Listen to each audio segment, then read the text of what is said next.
En plein cœur du centre-ville de Kinshasa, la capitale de la République démocratique du Congo, Congabi, un lieu symbolique de la commune de Kalamou. Ces matins, les riverains se précipitent pour prendre leur transport, mais l'attente reste longue pour certains d'entre eux.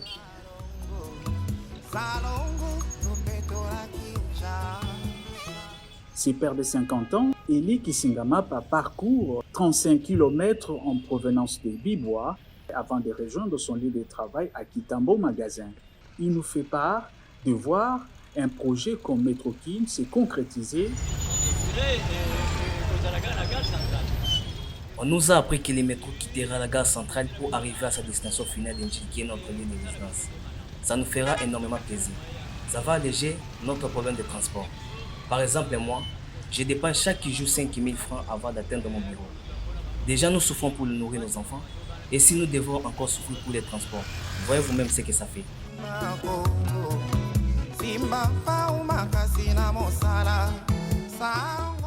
Pour certains Congolais de la diaspora, ces rêves devaient prendre forme. Car voir d'autres pays dans la sous-région, la Côte d'Ivoire lancer les projets de métro urbain pousse les Congolais à garder espoir. La RDC est l'un des pays peuplés en Afrique. C'est du jamais vu. On aimerait vraiment voir ce projet se réaliser ici. Nous sommes des Parisiens. On aimerait aussi voir cela dans notre pays. Lorsque vous regardez le Sénégal, la Côte d'Ivoire, on s'est dit, on le veut aussi chez nous. Car ici, il y a trop de vieux transports qui circulent.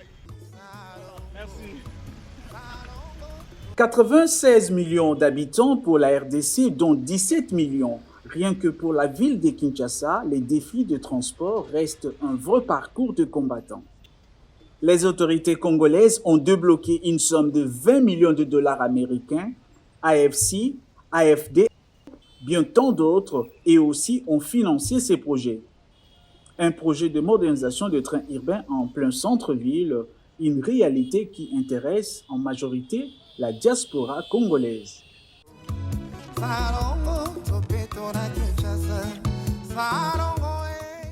Le gouvernement de Félix-Antoine Tshisekedi veut redonner à la capitale sa couleur des années 60. Les gouverneurs de la ville de Kinshasa, Gentilmingo Bilambaka, sont déjà au front pour redonner espoir aux Congolais d'être fiers de revoir la belle Kinshasa.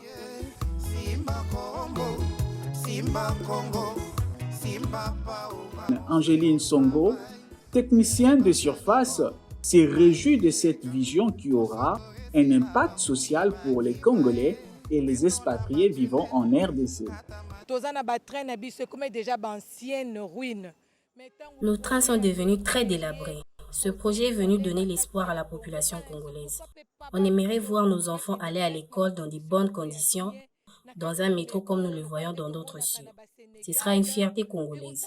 Nous bénissons les initiateurs de ce projet car nous souffrons énormément à cause du transport.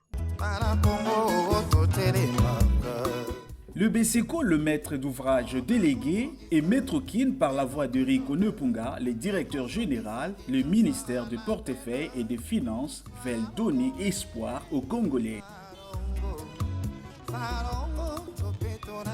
Si ces projets pourra atteindre ses objectifs, alors nous dirons que la vie des Congolais comme Eli Kisingambaka et des expatriés vivant en RDC sera dans un pays durable.